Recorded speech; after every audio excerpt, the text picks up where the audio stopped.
before we go to the Word, I want to remind you three things. Every time we come to worship together, to come to church, ngayon, simbahay po tayo ngayon. Nasa mga tahanan po kayo. Unang sa lahat, see to it, na ikaw talaga nakapag-worship. Na ikaw talaga nakasamba sa Lord. Na-express mo yung love mo, yung faith mo, yung appreciation mo, yung gratitude mo sa Diyos. Pangalawa, siguraduhin mo na ikaw ay nakarinig mula sa Diyos. Huwag kang uuwi na basyo. See to it na yung word niya. Maaaring hindi mo lahat matandahan ang pinris ng pastor. But at least you have received a rhema word. A personal word from God through His word. Amen? At pangatlo, tiyakin mo na naranasan mo siya. Huwag kang uuwi ka wala kang experience. Kinakailangan ko kayo pumunta ng church. Halimbawa, pumasok ka sa church na pasas, dapat lalabas ka, ubas na. Amen? Lahat ng ubas, magsabing amen. At lahat ng pasas, isama natin sa vegetable salad. Yung binasa po ni Pastor Edith, napakahalaga. Doon ay ating makikita yung nararamdaman ng pastor sa kanyang mga member. Kung alam lang po ninyo ang nararamdaman namin mga pastor sa mga member. Actually po, dalawang message ang nakaprepare. Kasi nga po, meron tayong series about staying strong in the days of battle. In these last days, kapatid ko, very obvious, we are engaged in a war. Battle talaga ngayon yan, labanan. Target tayo ng kaaway. Papanghinain ka. I-discourage ka. Mawala yung energy mo to worship and to serve God. At meron tayong subtitle, Discerning and Overcoming the Spirit of the Antichrist. Many are looking for the Antichrist, the person Antichrist. Isang araw, pag-aaralan natin at God willing. Sapagkat very obvious ngayon kung sino yung Antichrist, pero hindi ko muna sasabihin. But ang isang target ng Antichrist, pagurin tayo. Alisin tayo sa tamang pagsamba. Yan ang binabagay sa Daniel chapter 7, verse 25. Na binabagit po doon na pati yung panahon ng pagsamba, papalitan niya. Papagurin niya yung mga saints. He will persecute them, He will wear them out. Hanggang parang wala na silang ganang maglingkod pa. Kaya kung meron sa inyo ngayon dyan, nakakaramdam ka ng parang kawalang gana, parang wala kang ganang mag-worship. Kapatid, baka tinamaan ka ng spirit of the Antichrist. Maybe next time, isi-share ko pa po yan. Now, isang mahalagang message na kanina po pinag-uusapan namin, nagpe-pray ko, ano ituturo ko sa inyo about this message in these last days. At ito yung naramdaman ko na isi-share sa inyo about the danger of sleeping with the enemy. Danger of sleeping with the enemy. Chapter 11 ng 2 Corinthians, yung binasa ni Pastora kanina, speaks about spiritual loyalty. It's about faithfulness. Alam po, ang isang katangian ng mga totoong Kristiyano, tapat yan hanggang wakas. Lahat ng tapat, magsabing amen. At dito po, kanina nasabi ko, dito inihayag ni Paul yung kanyang jealousy, yung kanyang panidibugho, yung kanyang baka Diyos na selos, yung kanyang nararamdaman. Sapagkat nararamdaman niya, itong mga Kristiyano sa Korinto, nawawala sila sa faith. At napasukan sila ng kalaban, ng serpent. Alam mga kapatid, bilang Kristiyano, hindi tayo pwedeng maging neutral. Hindi ka pwede yung song mo, yung torn between two lovers. You love Jesus and you love the world. Alam mo yung nasa world, the spirit of the Antichrist. Hindi pwede yung torn between two lovers tayo, feeling like a fool. Loving both of you, sabi nga, is breaking all the rules. Kaya bisa, maraming Kristiyano para mga Hapon. Yung isang paa nasa mundo, yung isang paa nasa kingdom of God. Kaya sakang. Kaya pangit ang lakad sa buhay. Hindi magandang tingnan, hindi nakaka-bless. Doble kara. Kaya nga sabi po ng Matthew 12:30, Kung hindi kayo kakampi ko, sabi ni Jesus, if you are not for me, you are against me. No neutral ground. Kaya dito, si Paul bilang pastor, ayaw niyang mapariwara ang church. Ang nagtutulak sa akin sa message dito is about what's happening right now. Maybe some of you here right now, some of you are growing cold in your calling as a servant, as a child of God. Kaya dito, naramdaman ito ni Paul. Sabi niya sa 2 Corinthians chapter 11, verse 1 through 4, sabi niya, ipagpamanhin ninyo kung ngayon ay magsalita ako ng parang hangal. Anong ibig sabihin nun? Kasi itong si Pablo, hindi niya kailanman dinidepensa ang kanyang sarili. Hindi siya mahilig i-preach ang sarili niya o bagitin ang sarili. But this time, he will speak. Kasi ang background po ng ating babasahin, may mga false teachers na nakapasok sa Corinto. And they gladly welcome them. Parang mas welcome pa po itong mga Judaizers. No? Pag sabi Judaizers, they are mixing the law and grace. At pagkatapos meron silang ibang teaching, iba sa teaching ng mga apostles. And they are discrediting the Apostle Paul. Kaya si Paul, napilitan siyang magsalita. Alam mo kami mga pastor, kung minsan nahihirapan kami sa punto niya kamukha ni Paul, ayaw namin kasing dinidepensa ang sarili. But in these last days, we need, although hindi tayo mga apologetic, but we need to be apologetic sometimes. We need to defend the faith. Ipaglaban ng pananampalataya. Especially, pag ang pinag-uusapan na ang kabuuan ng church, ang pananampalataya. Kaya sabi niya rito, para kung magsasalitang parang hangal, sabi niya. Or full. Now, ito ang dahilan niya. Sa verse 2. Maka Diyos na pagsaselos. Maka Diyos na pagsaselos kasi ang nararamdaman ko para sa inyo. Kasi nawala yung kalang parang tiwala kay Paul at kay Jesus Christ at nababalik sa mga false apostles, mga intellectualists. Sapagkat tulad kayo, sabi ng isang dalagang birhen na ipinangako kong ipapakasal sa isang lalaki, si Kristo. Pero, nag-aalala ako, baka malinlang kayo. Tulad ni Eva, nalinlang ng ahas. In other words, nakapasok yung serpent. At sa Corinto, nakapasok yung serpent. At mawala ang inyong taus-pusong hangaring sumunod kay Kristo. Sapagat madali kayong napapaniwala ng kahit sinong dumarating dyan na nangangaral ng ibang Jesus kaysa aming ipinangaral sa inyo. At tinatanggap din ninyo ang ibang uri ng espiritu at ang kalang sinasabing magandang balita na iba kaysa sa inyong tinanggap sa amin. At ang sabi ng verse 13, kung tayo lulundag, sapagkat ang mga tao yan ay hindi naman mga tunay na apostol. May mga fake. Kung may totoo, ay merong fake. Hindi mo kung merong fake, lahat fake na. No? Kaya may fake kasi may genuine. Alright? Sabi niya, kundi mga malililang at nagpapanggap na mga apostol ni Kristo. At hindi naman yan nakapagtataka dahil maging si Satanas ay nagkukunwaring anghel ng Diyos na nagbibigay liwanag. Now, this will be the characteristic of the last days. Deception, lies of the enemy. Now, ang tanong ko, are you sleeping with the enemy? Kagaya ng mga taga-Korinto. Gusto ko umpisa sa kwento ang message about a young lady. Meron isang babae. Minsan po, meron po siyang alaga na python na talagang mahal na mahal niya. Ang kanyang alagang snake, siguro mga 7 feet ang haba. Ito nangyari sa kanyang mahal na alagang ito, na talagang favorite niya. Actually, kasama niyang natutulog pa. Palagi niyang kinakalong, niyayakap. Nalungkot siya sapagkat isang araw, bigla na lang itong tumigil kumain. Tumigil siya kumain.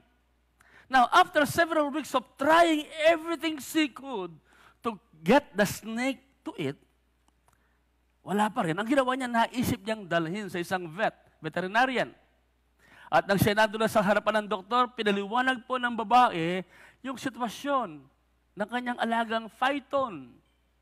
Ito ang tanong ng vet sa kanya. Has your snake been sleeping with you at night or snuggling really close and stretching himself out? Sabi niya, yung bang alaga mong ito, sabi niya, ay kasama mong natutulog paggabi at gustong-gusto niyang sumisiksik sa'yo, parang dumidikit sa'yo, at ini-stress niya yung pahaba. Sabi po ng babae, yes, sabi niya, he's been doing it every day. And it makes me so sad that I can't help him feel better. So araw-araw pala ginagawa yon. Ito ang sagot ng vet. Ma'am, sabi niya, your snake is not sick. Wala pong karamdaman, sakit ang inyong alagang phyton. Ganun ba? Kung wala siyang sakit, bakit hindi siya kumakain? Sabi po ng babae, he has been preparing to eat you. Sabi niya, nagre-ready siya para kainin ka. He's been sizing you up every day so he knows how big he has to be. Yung pala niya, sinusukot pala niya kung gaano dapat siya kalaki. And he's not eating so he has enough room to digest you. Alam mo nang marinig po niya yun, natakot siya at kinalimutan, ang ginawa niya, nilagay na lang sa kanyang parang cage, na salamin, yung kanyang alagang ahas. Mga kapatid, you've got to recognize the snake out there. Just because they seem close to you and sleep in your bed, it doesn't mean their intentions are good. Walang pinagabayan sa mga false prophet. Sa ating mga naririnig ngayon, isang nagtulak sa akin dito, marami sa atin napapasukan tayo ng false teaching, ng false prophet, ng spirit of the Antichrist. Bakit? Sa panahon ng ating quarantine, kayakap nyo mga cellphone, mga gadget. Kayakap nyo at kahulayaw ninyo kung minsan yung mga palabas sa internet. Ako talaga sa Pilipinas, nag-increase ang kaso ng rape. Yung pornography, wala pa rin makatalo sa business ng pornography. Marami natutulog kasama yan. Subukan mo matulog na kasama ang aso. Sigurado kung may pulgas yan, kung may garapata yan, malalagyan ka. It's no wonder why many Christians today are growing cold in their relationship with God. Walang gana, nalalit pag Sunday, hindi makapagtaas ng kamay, hindi na makapagbasa ng Bible. Naghihina palagi, hindi naman nagtrabaho pero parang pagod. Wala namang nakakainis na bagay, palaging naiinis. Hindi naman dapat mag-init ang ulo, palaging mainit ang ulo. Napasukan na ng ibang espiritu. Ay mga kapatid ko, sabi nga sa Kabambangan, ninong kasiping mong matud. Lakwas na bandang bengi, bandang 12:00, bandang 1:00, ayon sa pag-aaral. Ayon sa pag-aaral. Mas maraming nanonood ng mga malalaswa sa bandang 1:00. Aliba bandang hating gabi at aliba sa mga ganyang oras, active ang spirit of the Antichrist. Pinapasukan tayo ng malamig, ng mabigat na espiritu. Please, magbantay po tayo. Kaya kung minsan, hindi masamang tanungin mo kung minsan ang iyong anak o ang iyong asawa, mahal, saan ka natulog kagabi? Sino ang kahulayaw mo? Are you sleeping with the enemy? Now, throughout the Bible, God is giving us a warning about the danger of sleeping with the enemy or giving the devil a foothold. Alam ba po si Eve, he hung around for a few minutes with the serpent and she lost everything.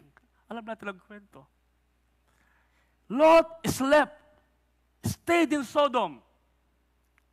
And it cost him the life of his wife.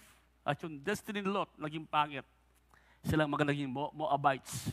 Nag-commit ng incest ang kanyang anak kasi nataho sila, wala ng lalaki. Ang tatay na lang ang sinipingan. The consequence, the tragic consequence.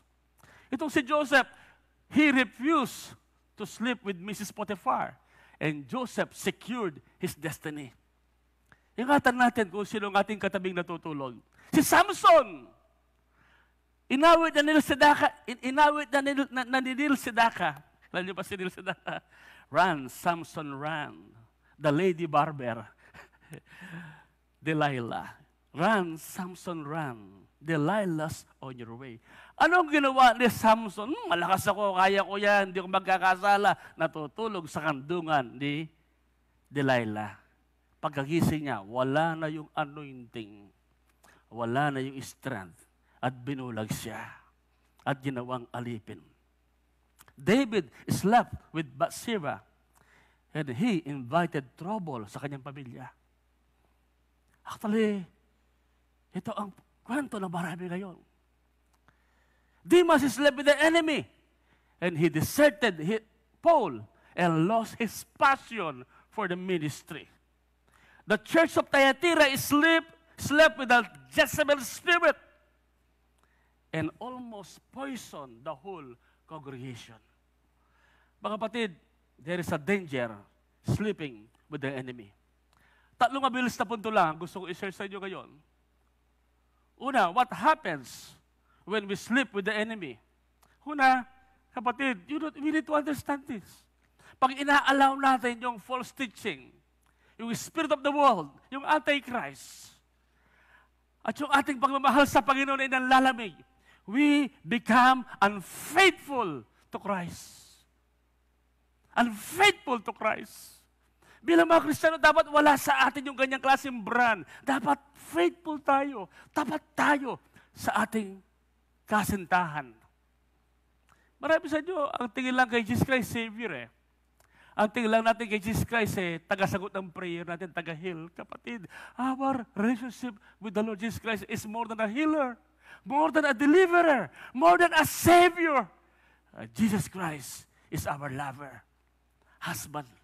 Pasilid yung sabi ni Paul, yung ating binasa kanina,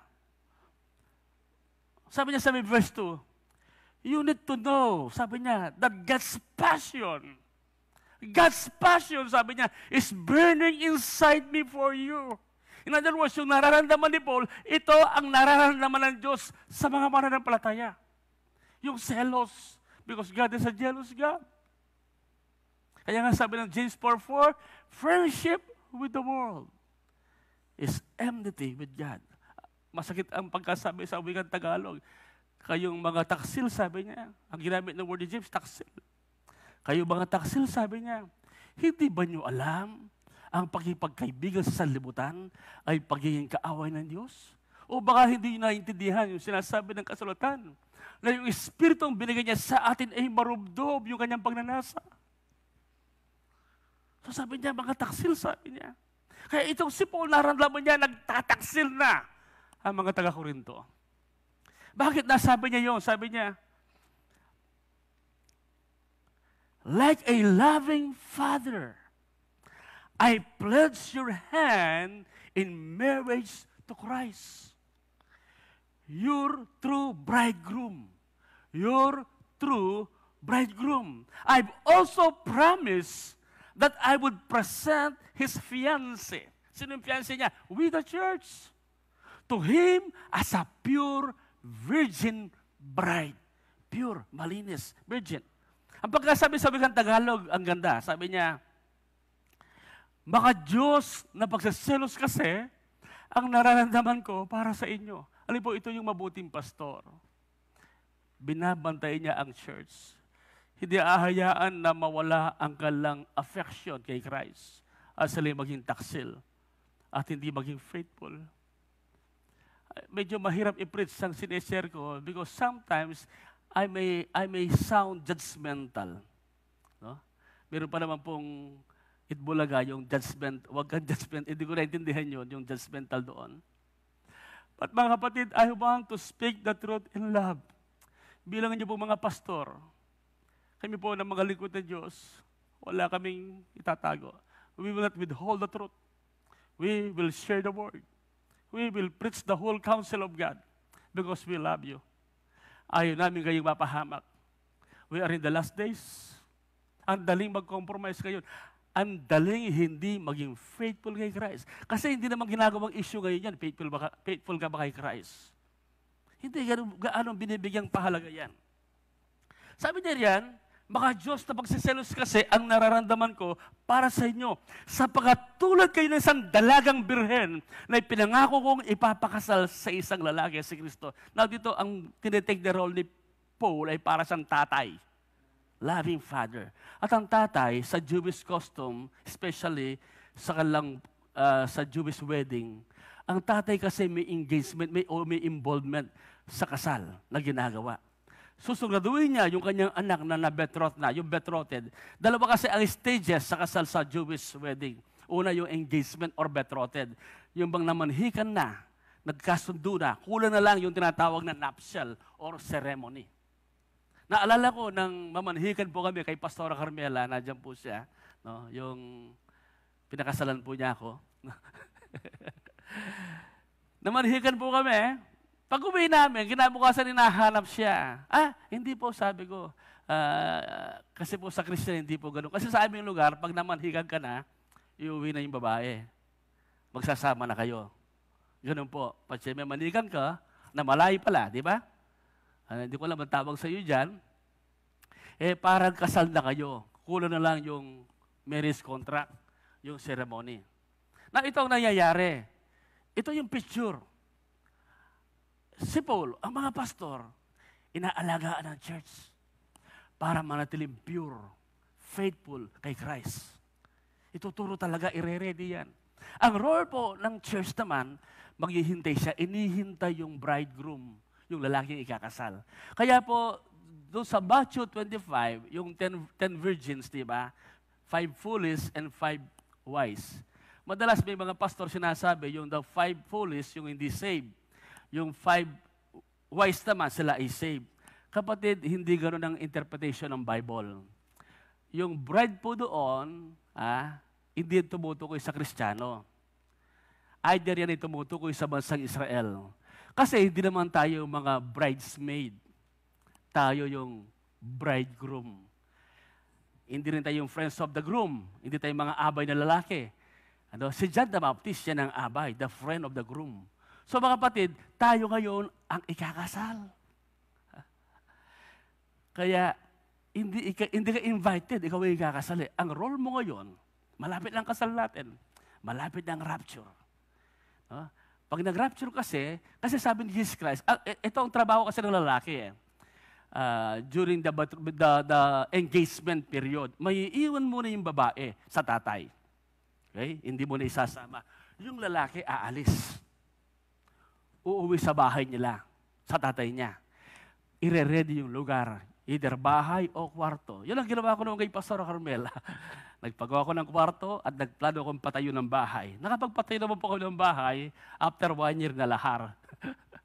So, sabi ni Jesus, I will go and prepare a place for you. At tayo naman ngayon, naghihintay ng rapture. Naghihintay ng kanyang pagparito. Sana datnan tayong tapat tayo. Amen? At ang trabaho ng mga pastor ngayon, tulungan ng church, tulungan ng simbahan, ang mga saints, ang bride na manatiling pure, malinis at banal. Kaya pag tayo nakokorek, pag tayo kinokorek ng pastor, sana huwag kayo magdamdam. Halimbawa, sinatakan ni Pastor Rico, bakit na-late ka? Nasa bahay na lang. Di ba, sa mambahay tayo ngayon, wala tayong physical gathering. Sa bahay na lang, na-late ka pa. Nakapangjama pa, hapon po sa inyo pala dyan. Mga kapatid, pag tayo nagsa-Sunday service, kahit hindi ka pupunta sa church, nakabihis ka pa rin. Although nakikita naman kayo dyan, nakabihis.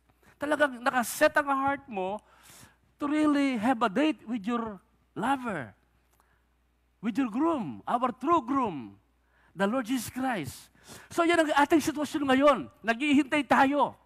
At anong ating ginagawa? Nagpapakabanal. No? yung ating, yung pinapanatili natin yung ating katapatan kay Jesus Christ. And we will remain faithful until the end. Hanggang pag na-ready na, babalik si Lord, rapture. And then yung rapture po, ipipresent tayo sa Ama, yung po yung tinatawag nating nuptial ceremony. At alam niyo ba, yung handaan natin, yung handaan sa kasal, depende sa yaman ng lalaki. At yung tagal ng celebration, depende yan sa kanyang kakayahan. Kaya ang ating celebration, sabi ng ibang mga theologian, ay yung 1,000 years reign of Christ with the bride. Tayo po yun. Yun po yung ating celebration na kasal. 1,000 years celebration. Can I have an amen? So mga kapatid, please, patuloy tayong maging tapat sa Panginoon. Kaya nga, hindi ka pwedeng maging unfaithful. Hindi ka pwedeng makitulog kung kanino. Panatiliin mo ang kabanalan ng katapatan natin sa Panginoon. Yun ang una. If we sleep with the enemy, we become unfaithful to Christ. Pangalawa, we lose our sincere and pure devotion to Christ. Nawawala natin yung ating tapat at dalisay na pagmamahal at devotion kay Kristo. Sabi nga riyan ni Paul, nag-aalala ako. Baka malin lang kayo, maseduce, matukso, na diablo, tulad ni Eva, na nalin lang ng ahas at mawala ang iyong taus-pusong hangaring sumunod kay Kristo. Marami ngayon tinatabad na, nawawala yung hangarin, tamad sa prayer, tamad sa devotion, tamad sa paglilingkod, napasukan ng spirit of the Antichrist. Now, sa ating kapanahonan, yung spirit of the world is so strong, we need to be on guard. Magandang pagkasabi sa The Passion, sabi riyan, but now, sabi niya, I am afraid that just as Eve was deceived by the serpent's clever lies. Target ni Satan ang ating isip, ang ating puso. Your thoughts or your affection, your focus may be corrupted and you may lose your single. Sabi niyo, single. Pag sabi single, talagang speaks about being so focused and divided ang ating puso sa Diyos. Single-hearted devotion and pure love for Christ. Actually po, ito talaga yung gagawin natin in a simple words. Ano bang ibig sabihin na maging Kristiyano? Simple lang po, being supremely in love and loyal, faithful to Jesus Christ. Sabihin niyo, supremely in love, faithful, and loyal to our lover, to Jesus Christ. How can you say you are a Christian if you are not madly in love with the Lord? How can we say we are born again if we are not all out, sold out kay Jesus? Hindi pwedeng half-hearted. Pero nangyari yan sa Corinto. Nawala yung kalang affection, yung kayang pure devotion kay Jesus Christ. Napasukan sila ng serpent. Actually, hindi yung intention. Paul was deeply concerned for the Corinthian believers because as Eve, kagaya ni Eva, had believed the lies of the serpent. Now, this believer were believing the lies of the false teachers who were leading them away from a single-minded devotion to Christ. Alam po, natatakot ako sa ibang mga preaching ngayon. Masyadong nakafocus sa entertainment to make you feel good. Ang iba pala mga teaching na observe ko, mga Buddhist na. Mga Buddhist. Mga teaching na ng New Age and Illuminati. Kaya kung minsan, nagiging parang professionalism na lang ang Christianity. Wala yung passion. Kaya maraming Kristiyano ngayon mahina, madaling magdamdam, magtampo, pag nare-rebuke. At pag nag-rebuke ka, nagturo ka ng Word of God, sasabihin sa iyo, masyado kayo critical, judgmental. Sapagat ibang teaching ang kumakalat sa mundo ngayon, nakasentro sa ating ego. Dapat successful ka. Dapat masaya ka. Dapat mayroon kang ganyan. Dapat ganyan ang buhay mo. Yung entitlement mentality. Nawawala na yung pinaka-basic talaga ng Christianity. It's about loving Jesus Christ. Serving Him with all your heart. Yung bang nag-i-enjoy ka mag-sacrifice. Nag-i-enjoy ka tumodo at pag nakikita mo kung kailan tumitindi yung sacrifice sa paglilingkod, lalo kang ginaganaan. Pero iba ngayon eh. Iba ngayon ang the kind of Christianity many people are living, expressing. Bago nasabi yan, maraming Christian hindi mo makorek. Hindi mo makorek, aalis ng church. Magagalit sa pastor. Facebook, pakialamero ang pastor na yan.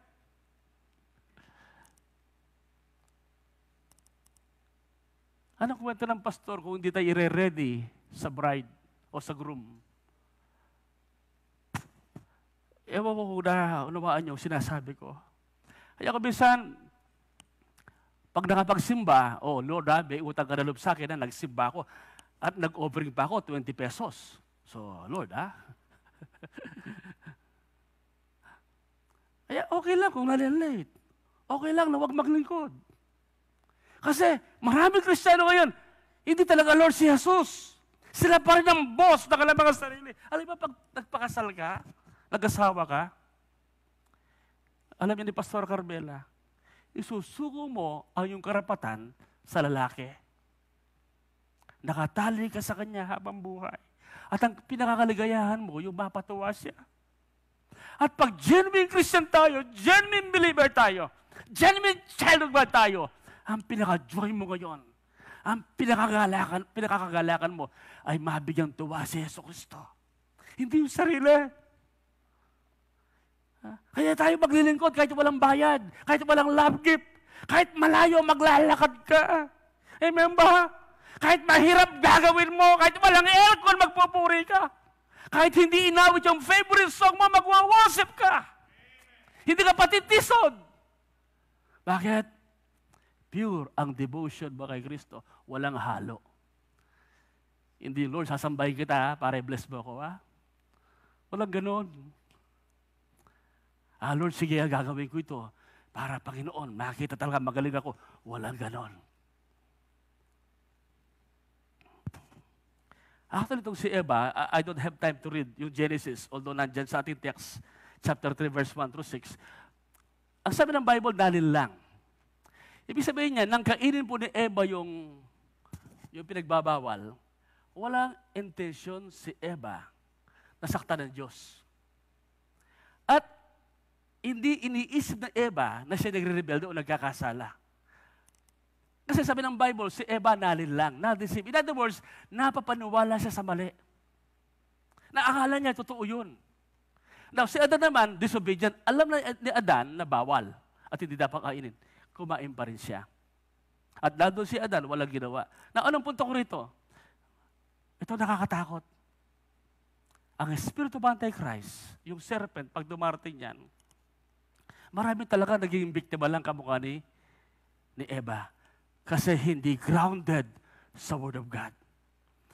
Wala sa kanya yung original information. At dapat hindi siya nakipagkwentuhan. In-expose niya ang kanyang sarili sa old serpent.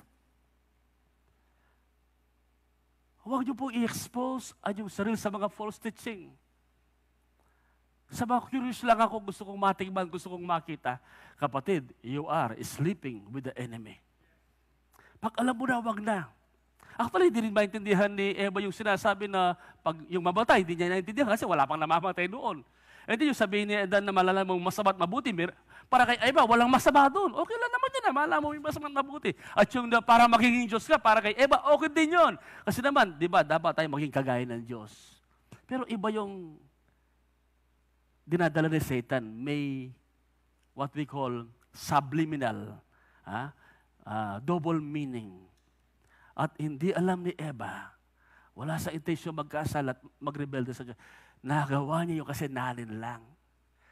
At marami sa inyo, hindi mo naman pinlanong magkasala. Hindi mo pinlanong mag-inlove sa may asawa.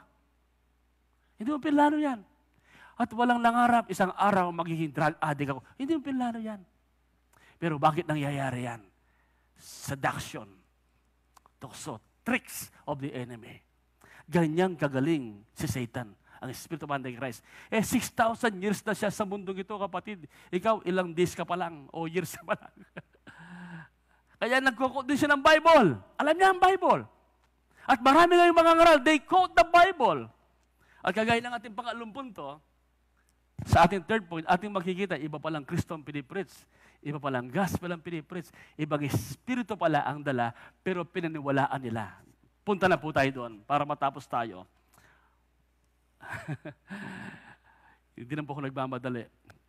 Ang goal ko po sa ngayon, mag-preach ng 30 minutes. Total, para ma-absorb natin mabuti ang message. So, anong una? When we sleep with the enemy, we become unfaithful. Ano yung pangalawa? Yung ating devotion nawawala. Single-hearted, pure devotion kay Christ. Nawawala. Kaya marami hindi na nagdi-devotion. Alam mo, nakaka-inspire po ito yung sinabi ni Denzel Washington.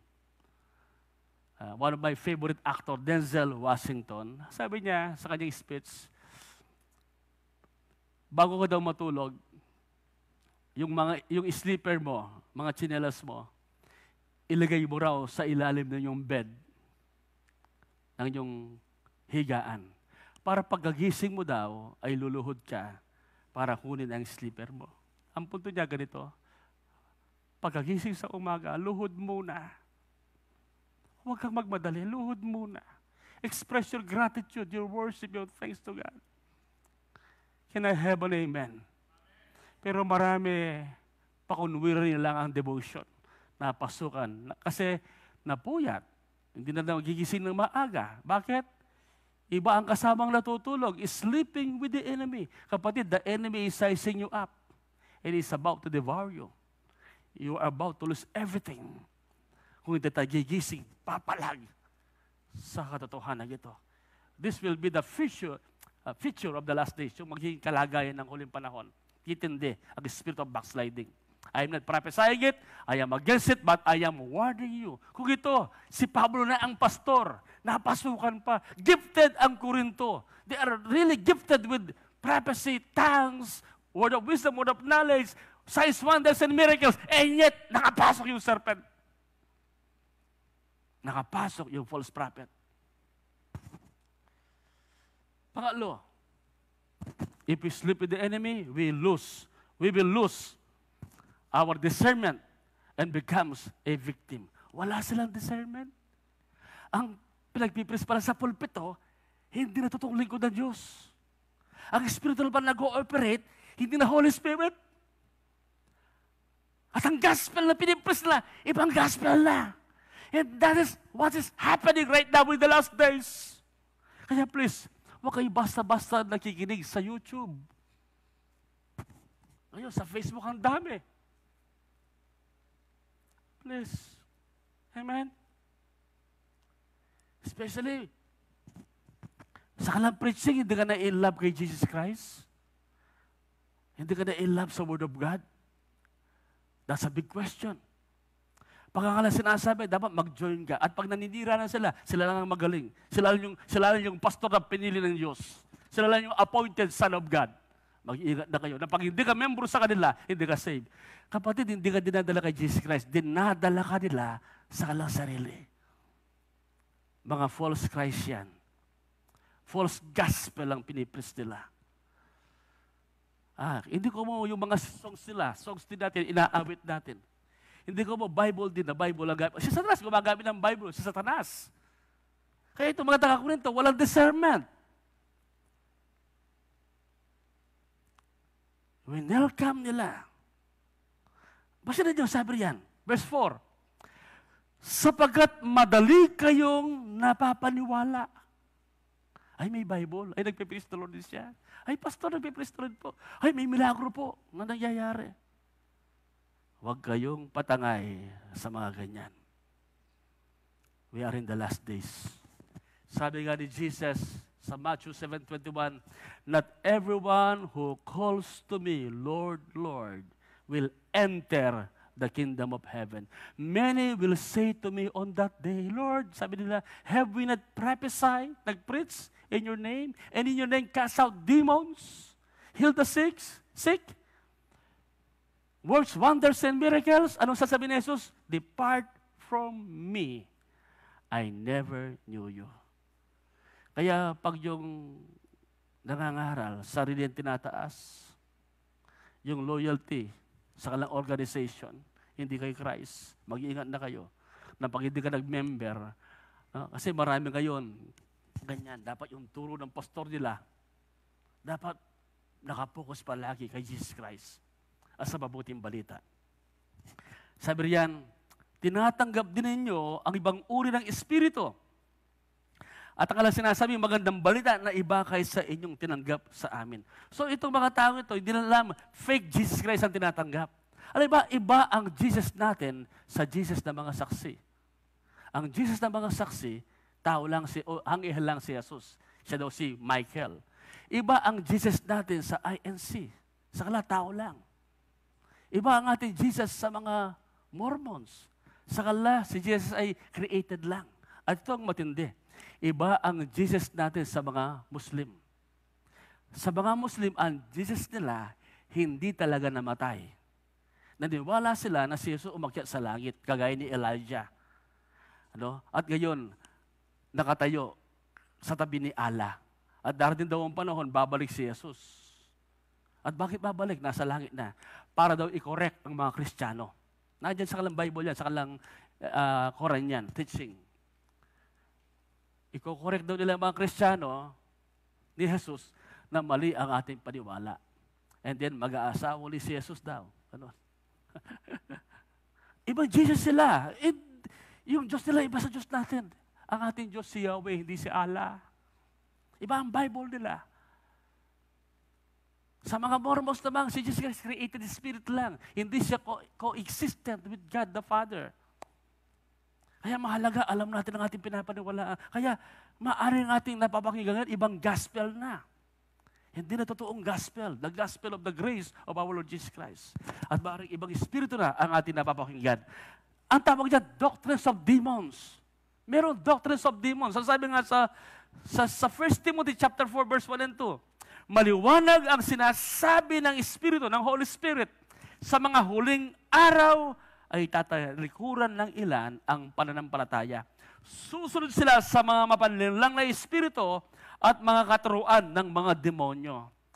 Ang teaching ng demonyo parang sa panahon ni Eva. Magandang pakinggan. Malalaman mo. Gnosticism. Magiging matalino ka. You will gain knowledge. Magiging parang Diyos ka. Magiging successful ka. Magiging kagaya ka ng Diyos. Yan, ang ibang gospel. Doctrines of demons. Ang mga katuruan ito pinapalaganap ng mga taong sinungaling at may mga manhid na budhi. So gumagamit ang Satan, ang kaaway ng tao to be his mouthpiece para maraming madaya at malinlang. Tandaan niyo ba kapatid, dapat ang ating ebanghelyong naririnig ay yung ebanghelyong original na galing sa mga apostol na nasa Bible. Sa araw, ang dami natin dapat pag-aralan. Ang sabi nga ni Paul, patapos na po ako. Sabi niya, subalit kahit kami o isang anghel, ang iba kasi kumukuha ng authority sa anghel sa kalang mga angel. Mula sa langit ang mangaral sa inyo ng magandang balita na iba sa pinangaral namin sa inyo, parusahan o pakasampain na wasan ng Diyos. Sinasabi namin ito sa inyo at inuuri ko ngayon, parusahan nawa ng Diyos ang sino mang mangaral sa inyo ng magandang balita na naiba kaysa tinanggap na ninyo.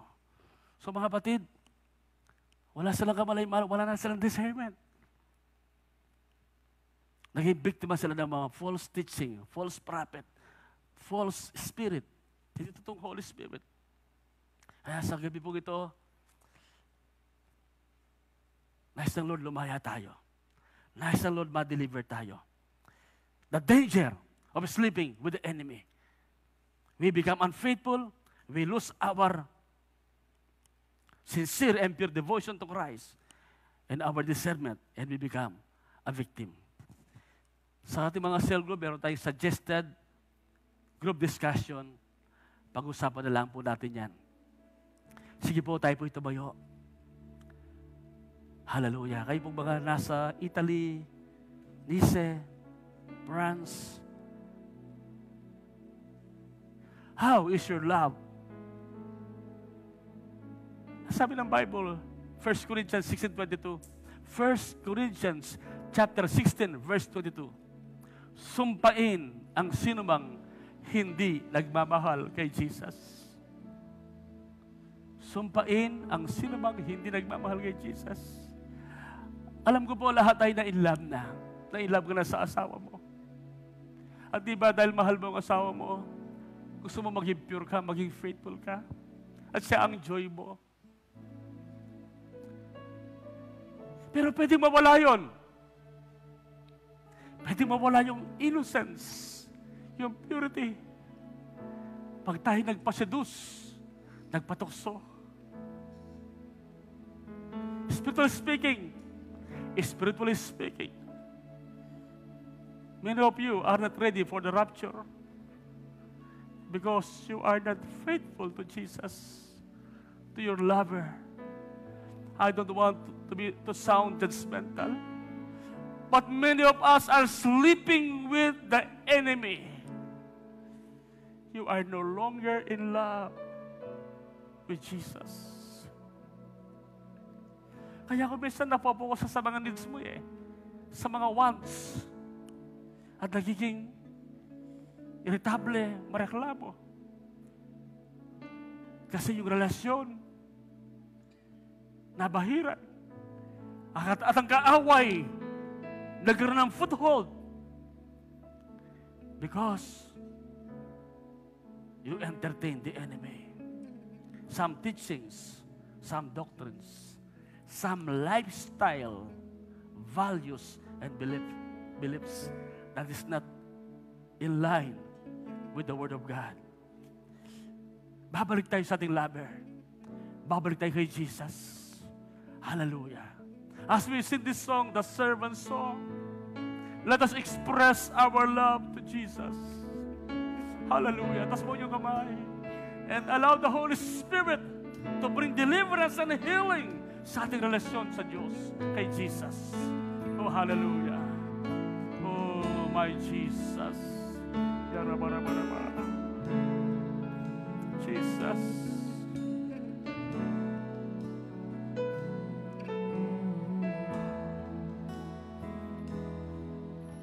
Standing in awe of your grace, My Jesus. setting my feet in your way, Hallelujah. entering into your presence to behold your face to face. God of all heaven and earth, holding me in your embrace, unfailing love that surrounds me. Oh God, I stand amazed.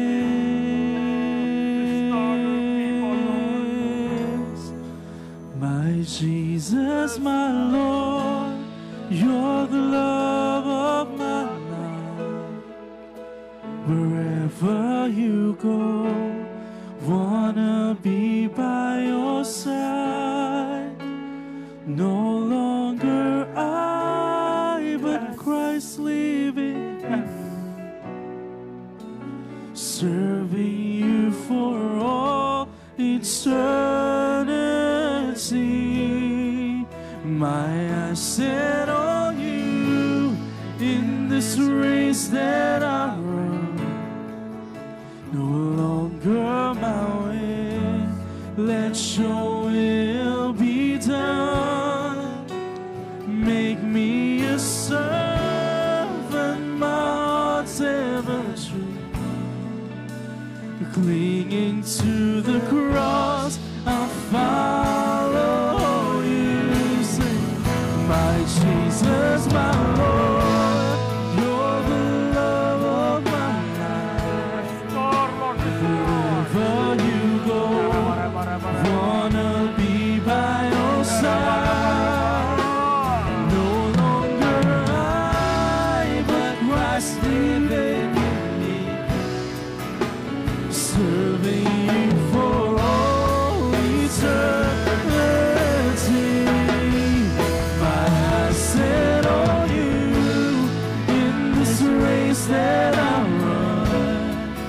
No longer my ways, let your will be done. Make me a servant, my heart's ever true. Clinging to the cross, I'll follow you. I'll follow you. Hallelujah. Ang sabi ni Pablo sa Efeso 5:15, bumangon ka na ikaw ay natutulog. Bumangon ka mula sa mga patay. Gumising ka at liliwanagin ka ni Kristo. Sa oras po ito, allow the presence of the Lord to bring deliverance right now. Yung ating first love ay ma-restore. How is your first love? Remember, Jesus is our first love. Sabi ni Paul, for me to live is Christ. For me to live is Christ. Hallelujah. Habang nakatas ang ating mga kamay, allow the Holy Spirit to restore the purity of that devotion and passion in your heart to love Jesus. Yung ating isip matanggal yung mga maling turo na ating kukuminsan sa iba't ibang mga narinig natin. And today, experience the healing power of God, the deliverance, the restoration that comes from the Holy Spirit. Hallelujah. Bago tayo mag-communion, be ready right now. Aminin mo, nanlamig ka. Aminin mo, nanlamig ka. Aminin mo sa Panginoon, hindi ka naging tapat. Ito yung panahon ngayong bumawi tayo. I-renew natin muli yung ating commitment sa ating husband to be our Lord. We are the church na ipagkasundo na tayo kay Jesus. Oh, the Holy Spirit inside you is grieving right now, calling you, encouraging you to wake up from the sleep and be restored. Hallelujah. Sa pangalan po ng Panginoon Jesus Ama, nagpapakumbaba po kami. Kaya po ang nakakaalam ng tunay pong kondisyon ng aming mga puso, ng aming relasyon sa iyo. Ayaw namin maging paibabaw o panlabas lang. Nais namin yung malalim na karasan at relasyon sa inyo. Father, in the name of Jesus, hindi namin pinapahintulot yung ahas, yung serpent, na makatabi sa amin, makalapit sa amin. Ayaw namin gumaya kay Eva, na mahalin lang kami, maadaya ng kanyang kasinungalingan. Father, in the name of Jesus, we refuse to be dominated and to be manipulated by the enemy, by the spirit of the Antichrist. We refuse. Father, we submit to you. It is written, as we submit to you, we will resist the devil.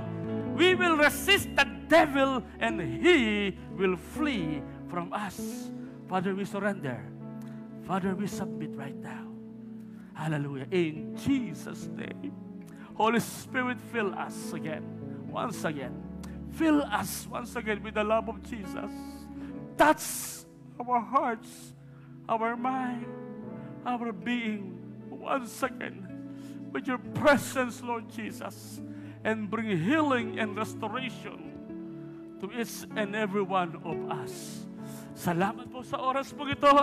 Surround us with your presence.